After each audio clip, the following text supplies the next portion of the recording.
Hello, everyone. Thank you so much for being here. My name is Louise Oyefor with DiversifiED Consulting. And as questions continue to come in around how we can best support our immigrant students, specifically those who come from mixed status or out of status homes, I'm going to share a little bit about what we've been working with different school districts on. We hope that you'll find some of these practical tools useful for you or your organization. Let's get started.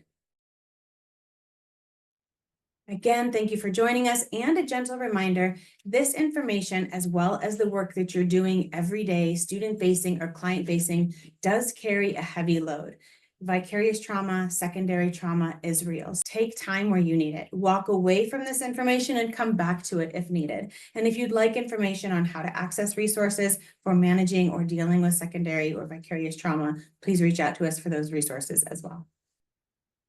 A note at the outset, nothing in this talk today is considered legal advice. I am not a legal expert and would not position myself in a place to give that information, but we're happy to connect you to folks who do have that level of expertise. This is a tough but important conversation. We want to make sure that our families are receiving factual information. We want to be reminded that legal protections still exist for students in our schools right now.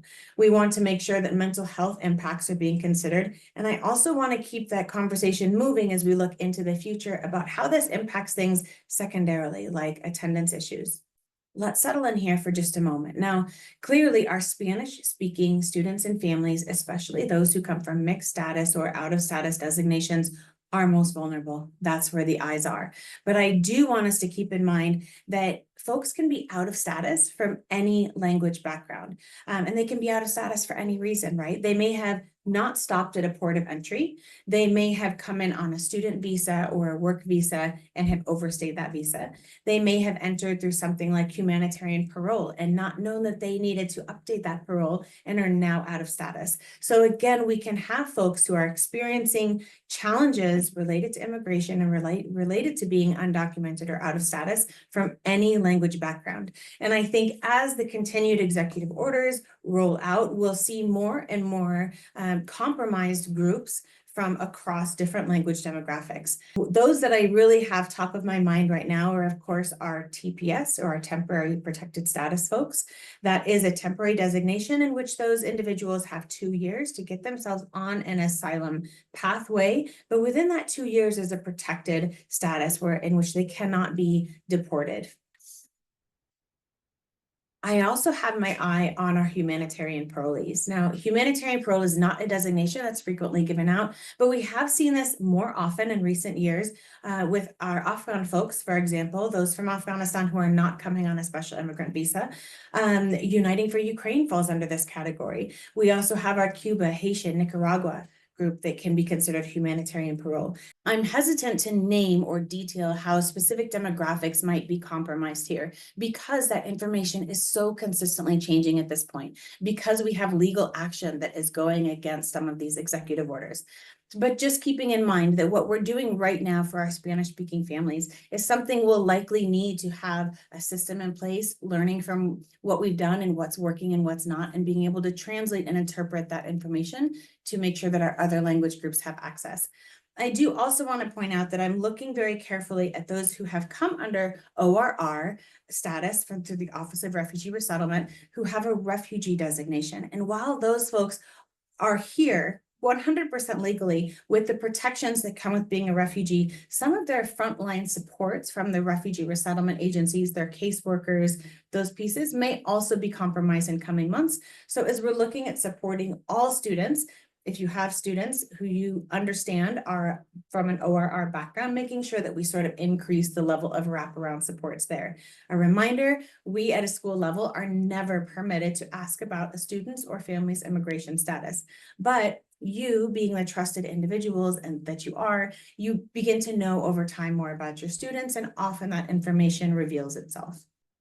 And on the note of refugees, we'll hold this in mind. Refugees must be displaced due to man-made causes. So it must be an earnest fear for your life due to persecution based on race, gender, nationality, orientation, or it can be war, but it must be a man-made cause. Economic crises, natural disaster does not qualify a person for refugee status. So our folks who are coming, specifically those from Venezuela, applying for Asylum must also meet the designations of a refugee. And here's why that's complicated. It can be very, very challenging for an individual or family to prove that their cause is man-made, that there's an earnest fear for their life. So any documentation, any police reports, anything that might have been filed to assist this person's case will be helpful in the future. Again, we never recommend advising students or families in any way, but we do say, make sure you hold on to all of your documents. And if you can gather additional documents and support your case, now's the time to do it. If you'd like more information on what those designations mean, refugee, asylee, humanitarian parole, unaccompanied refugee, minor, SIV, etc., you can go to this document. It's just a free download and you can learn a little bit more there. We'll continue to reference this tool set throughout. This is a pop-up website originally designed to accompany a webinar we did in December, but this continues to grow and evolve and we keep adding to it. So if you have questions that aren't answered, you're likely to find them there. You may also find resources available on our main page, that's diversified.world, and in our blog section, there are quite a few tools and resources, and the information we'll have today flushed out a little bit more fully. Now, when we come into talking about schools, a reminder that our students and families have very specific constitutional rights around education. The first of those is a legal ruling, Tyler v. Doe, that essentially states that all students, regardless of immigration status, have the right to free and public education. The second of those, FERPA, if you're a school-based person, you know exactly the criticality of this. This holds schools accountable for not sharing any kind of student data with anyone. That includes addresses, phone numbers, parents' names. That information is secured and private and must be kept secure and private in the school building. It is not shareable information.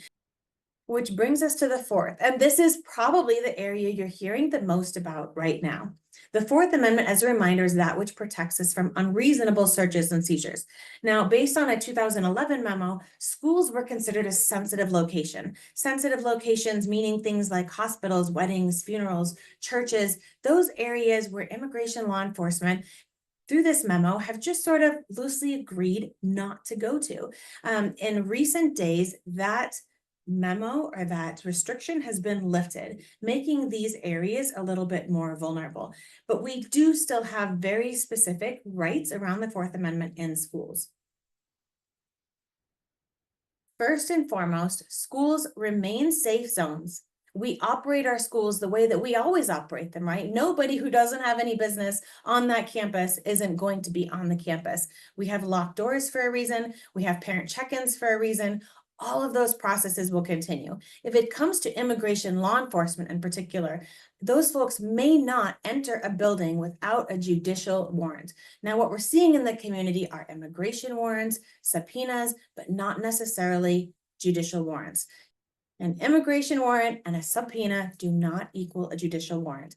If you're not familiar with what that looks like, and you probably won't need to be if you're in the classroom and your school has a designated pathway for this, it will have the district court. It will and must be signed by a judge. It will have the individual's name spelled exactly. It will have the address of the location that they're going to exactly. Now, I will reiterate, in most cases, immigration law enforcement does not seem to be particularly interested in visiting students at school. And where we have seen that happen, it's mostly been older students, high school students with a criminal record. We have not seen a lot of confirmed activity directly in the schools. Nonetheless, we want to be prepared. Now, what we recommend, of course, is a plan and procedure for every site. Should immigration law enforcement visit, they are contained in one place. The administration of the school is called administration, calls in legal. Legal team reviews any documents. There is no hurry here. We are not rushing. We are not in a hurry. We are taking our time to make sure we're walking through this correctly. If it is in fact a judicial warrant, then we proceed on to the next step, and we'll talk about that in a moment. If you are a teacher or administrator on site, here are our current recommendations. First and foremost, our educators are amazing. If you're a parent in this call, educators love your child. We are trained and conditioned, coming from the background of a teacher, to put ourselves through all of our drills and practices in the way of danger and your student. So when we have talk about teachers saying, I am willing to put myself in the way, that's the frame of reference that we're working with. Now, if it is in fact a judicial warrant, and again, this is coming from someone with a teaching background who is on school sites and who is active in the community as these pieces unfold, I am actually encouraging us to comply with immigration law enforcement if in fact it is a judicial warrant. And here's why. First and foremost, if we do not do that and it is a warrant, what we are seeing is sort of a retaliatory effect. And there's more eyes, more lenses, more presence at a school that compromises other students and families, not only the one that was originally in question.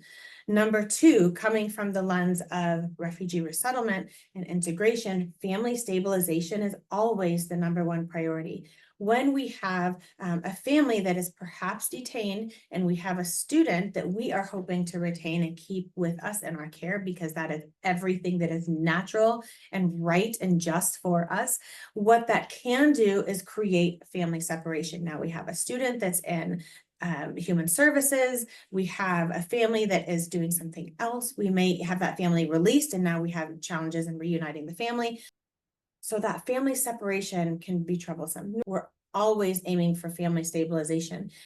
If we do have teachers or staff at one campus versus another in a district that are following different sorts of protocols, this can actually erode trust with parents. There's not a consistent plan of action, and that can also create some challenges. And then finally, of course, we know there's legal risk. And again, many of us are willing to put ourselves in that position because that is what's right and what's just. However, again, what we're seeing is very often if a teacher puts themselves in that role, the teacher's being arrested, the child's still being removed, and now we don't have you, amazing, fabulous you that's in the classroom for the other students who need your presence. What we do recommend is to know or establish a policy, to know or establish a chain of command. Again, we recommend that that is involving administration, that is involving legal department, and that that is a slow and steady process. We continue to uphold schools as safe spaces, and we avoid actions that can escalate risk for our families. If you're a site administrator, here's your resource page. I won't linger here long, except to say that I would hope that we have a view of the entire school grounds. The sensitive locations memo also included places like bus stops and parking lots. We have seen some increased activity in those places. So especially if you're working with middle school, high school students, and they're reporting any activity or presence on or near bus stops, watching the parking lots as students either come into the lot or park and walk to the building. Those are other areas that we want to have some eyes around. And we do advise, if possible, limiting the presence of local law enforcement on campus. Now, we understand sometimes that's necessary, but if we do have student behavioral issues that can be managed without incorporating local law enforcement, or if that's necessary for that to be done very discreetly so we don't increase anxiety for other students, especially those who come from immigrant backgrounds. And if you do have SROs on campus, making sure that that distinction is clearly understood by students and parents, that SROs and local law enforcement, SROs and immigration law enforcement are not the same entity, that SROs are school-based and there to support and protect your child. Final thoughts. Yes, we should absolutely be standing by our students, including our immigrant students, but resisting without a plan of action can actually make that process more complicated and more challenging for the families that we're trying to help. And in a final few thoughts, let's talk about supporting students and families. One of the first pieces we recommend is a family action plan. Here's a link to one. This is also, there are lots of examples available in our resource deck. I personally love the CIRC example. It's a little lengthier, but having the time and intention to fill that out. From a school-based lens, the pieces I love on there are, my student has an allergy to XYZ. My student is on medication for these things. My child or student's mental health provider is so-and-so. And then we're encouraging families, all families, we're not singling out by language background or presumed immigration status, to update any emergency contacts in the system. And we just remind families this is a great idea to do if at any point you're not able to pick up your child. The family action plans do also make space for other adults that can pick up your child. If a family is feeling confident and safe in their school setting, or you have a cultural or community navigator available, that they can share the family action plan or at least parts of it with someone on the school site, that can also be a helpful tool. we're sort of coming out of that triage piece where we have all of the Know Your Rights training. We're getting as much information out into the community as possible. But now we're going to start needing to address those secondary issues. We recognize that there will be increased socio-emotional needs, some trauma-informed support that will need to be provided. We recognize that we will need to do more to increase family trust and engagement and to provide those additional trainings for our families. And we need to make sure that as we have these encounters, if we do have encounters, that we're debriefing after, we're seeing what went right, what went wrong, how we can change pieces, how we can communicate that with other schools or districts in our area. One piece that our team is looking at very specifically right now is attendance. And to be very honest, we do not have any clear answers about what that looks like, but we are hopeful that we can have some open dialogue, open communication, share ideas with one another to make sure that we are making space for students to be able to attend and continue to attend school regardless of immigration status. Number one, we're continuing to reinforce schools as safe zones. In our direct teacher professional developments, we're providing scripts so that the teachers can address those concerns and questions that students have as they come in a scripted way in which they validate the experience and feeling, and then connect students to someone at the school who can provide resources to assist the family. This helps in a couple ways. One of those is helping with the vicarious secondary trauma load for teachers. That's a lot to process and all those questions coming every day. So having that script, it also keeps things consistent and keeps us reinforcing schools as safe zones.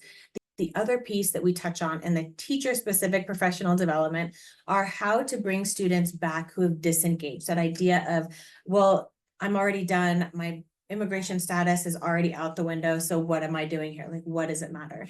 And again, providing scripts and tools for that. Disengagement is actually a self-protective mechanism, right? From a trauma-informed perspective. So understanding how we can work with students and families there. If you'd like more information on that piece, you can just leave us a note or drop us a line and we're happy to share those tools as well. We want to make sure that we continue to have transparent communication with our families using WhatsApp, using again, our cultural or community navigators, making sure that we're providing resources to families and we're addressing them in a calm and safe way, that we are sticking to as many facts as possible. We across the board are just bombarded with information on every side right now. And I know that our students and families are too. Because we're on the ground working with families in our community, one way that we stay on top of information is via TikTok, either through hashtags or forwarded pieces of information.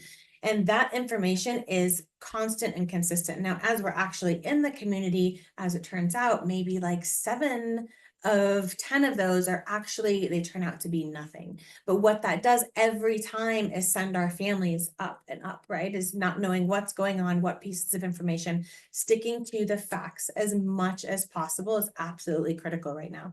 In terms of increasing attendance, if we can look toward together looking at some opportunities and options. We've been here before with the virtual learning piece with COVID. So as much as I would not like to see us return there, we do have the skills and tool sets to be able to do that. So perhaps offering a continued learning via virtual attendance, some more flexible attendance policies. So again, while we don't have the answers for this, I would certainly encourage some conversations within your team to see what might work best for your school or your school district. The strategies that we talked about at the beginning all also help with attendance, making sure that we keep schools at anxiety level low by reducing local law enforcement, that we're continuing with our trauma-informed supports, that staff are trained to know what to do and to be able to contact resources in their community, and that we're staying up to date and advocating for long-term policy changes. So just for attendance, if you're having conversations within your teams, looking at how you can make your schools feel safer and be safer in real time, communication and transparency, and then exploring some alternative learning options. And finally, for everyone on this call today, here's just a quick checklist of things you can do right now. Sometimes when everything seems so much, one thing we can do, again, from that trauma-informed lens, is to bring that down into some concrete steps. So if I were going to just recommend a few places you can start, or if you've already done these, to check them off your list or refine them or share them, here's where I'd start. Thank you so much for your time and energy. Thank you for the incredible work you do. If you do have other tools or resources that you'll allow us to pass along in that resource bank, credited of course, please do share those with us as well. And again, as a gentle reminder, take care.